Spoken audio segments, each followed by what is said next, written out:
Last व्हिडिओमध्ये आपण पाहिलं होतं की नक्कीच स्टॅड प्रो सॉफ्टवेअर काय असतं, कशासाठी यूज केलं जातं.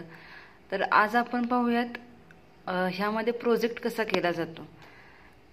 प्रोजेक्ट करण्यासाठी आपण सॉफ्टवेअर ओपन तर केलेलं आहे. सॉफ्टवेअर कुठून ओपन करायचं, तर डेस्कटॉपला आपल्या इथे सॉफ्टवेअर आहे स्टॅड प्रो म्हणून, त्यात आपण ओपन केलं.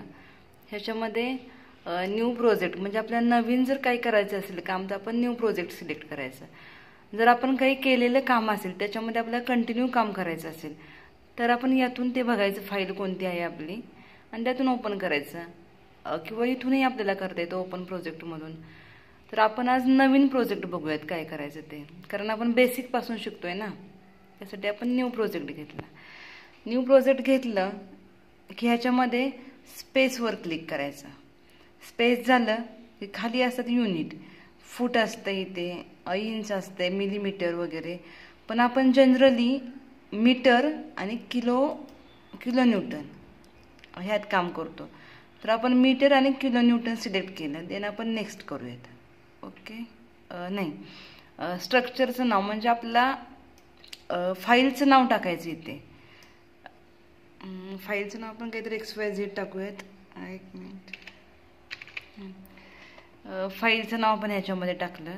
देन फाईल कुठे सेव्ह करायची, आपल्याला कोणत्या लोकेशनला सेव्ह करायची. व्यवस्थित एक फोल्डर करून जर आपण सेव्ह केलं तर त्याच्यामध्ये आपलं काम आपल्याला सापडतं व्यवस्थित, कधी आपण पाहायला गेलो तरी. तर मी ह्यात एक फोल्डर केलेला आहे दीपाली ह्याच्यामध्ये स्टॅड प्रो वर्क म्हणून, तर मला त्यात सेव्ह करायचं हे काम केलेलं. ओके केलं. युनिट सेट झाले, मीटर किलो न्यूटन.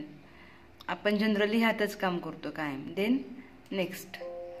नेक्स्ट केलं की okay. Then add beam, add plates, add solid असे काही ऑप्शन आहेत. ह्याच्यामध्ये आपण ॲड बीमच करतो. ॲड बीम टिक केलेले आहेत ऑलरेडी. देन फिनिश केलं की आपली स्टॅड प्रोची विंडो ओपन झाली. स्टॅड प्रोची विंडो ओपन झाली की ह्याच्यामध्ये खूप सगळे ऑप्शन असतात. जसं आपल्या कॅड तर माहितीच असणार सगळ्यांना, कॅड सारखेच खूप सगळे ऑप्शन असतात ह्याच्यामध्ये. फक्त ह्याच्यामध्ये स्टील डिझाईन संदर्भात ऑप्शन असतात आणि तिकडे आपण ड्रॉइंग काढतो कॅडमध्ये, आणि ह्याच्यामध्ये आपण काढलेल्या ड्रॉइंगचा आपण सेंटर लाईनवरून आपण स्टील डिझाईन करतो. ओके, तर ह्याच्यामध्ये ऑप्शन काय काय आहेत वरती बघूयात. फाईल आहे, तर फाईलमध्ये आपण एक मिनिट बघूयात काय आहे. फाईल न्यू, नवीन फाईलसाठी. देन फाईल ओपन, एखाद्या फोल्डरमधून आपल्याला फाईल ओपन करायची असेल तर क्लोज. देन मेन ह्याच्यामध्ये आपण इम्पोर्ट ऑप्शन वापरतो. म्हणजे कॅडमध्ये आपण एखादं ड्रॉइंग जर केलं असेल तर त्याला इकडे आणण्यासाठी आपण इम्पोर्ट करतो. पण ते ड्रॉइंग पण कसं सेव्ह करायचं असतं जेणेकरून आपल्याला इकडे ते घेता येतं, तेही आपण नंतर बघणार आहे.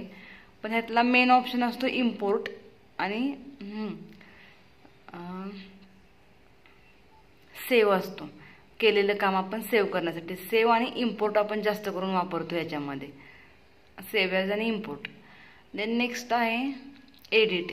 एडिटमध्ये काय आहे तर एक मिनिट, एडिटमध्ये आहे टेक पिक्चर, कॉपी पिक्चर असे काही ऑप्शन आहेत बरेच, त्याचाही वापर आपण पुढे बघूयात.